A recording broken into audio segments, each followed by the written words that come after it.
faithful defenders of our world. Their faces are forever masked. Their tombs are forever unknown. They are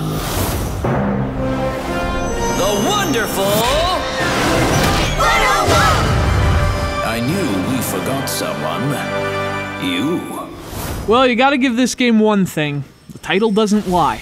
2 words, 1 number, 3 digits, 101 meanings. There's 101 heroes in this game. There's 101 ideas in this game. There's 101 mechanics, 101 transformations, and 101 things that make this game wonderful.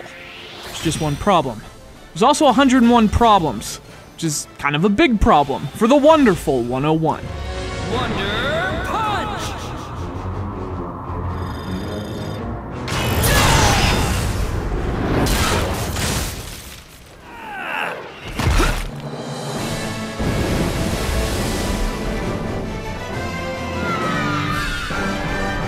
Hey!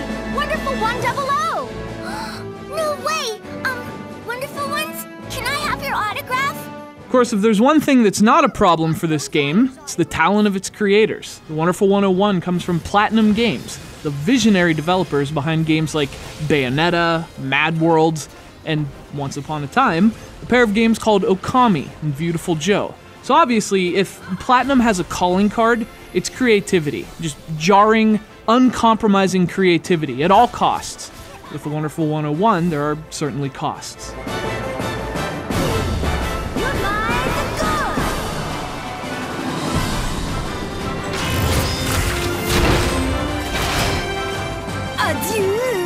So this is a game about something. Honestly, it makes as much sense as a broken change machine. There's a group of 100 heroes, each one with a black mask, a fun gimmick, and a space ghost obsession. There's also a story, something about terrorists from outer space. And that sounds more logical than it actually is. Anyway, the point is, when you get these heroes together, you're gonna see some serious shit.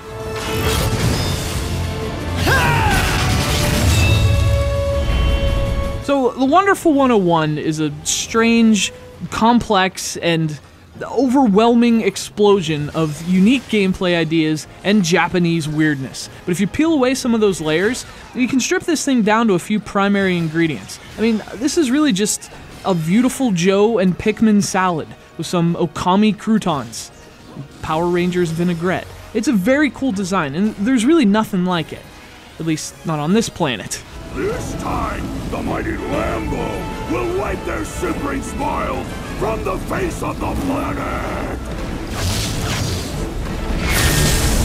So, like Pikmin, you control this entire group, and you have direct control over the designated leader, whom the others follow.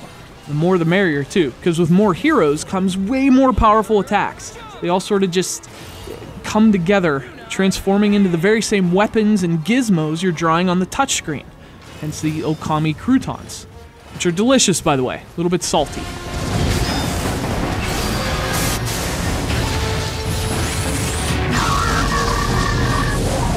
So you're drawing up weapons, building up an army, going all Megazord. It's just an incredibly cool and frantic experience. It's the kind of game you want to love, which is why I was so disappointed to find that the concept is a lot better than the game. The Wonderful 101's ambitions far exceed its capabilities, which often struggle to realize them. I mean, it's awesome to have 100 heroes, less awesome when controlling them, and even seeing them can be such a pain in the ass. You know, it's not just a bad camera and some awkward controls. There are glitches and technical issues, and most of all, the game just has a ridiculous learning curve. It takes a lot of patience to figure out, and given all the game's problems, a lot of players won't have it. You know, the Wonderful 101 doesn't really explain anything either. It just throws you in the water and forces you to sink or swim. And as much as some players might like that, for most players, it's just another frustration on top of 100 others.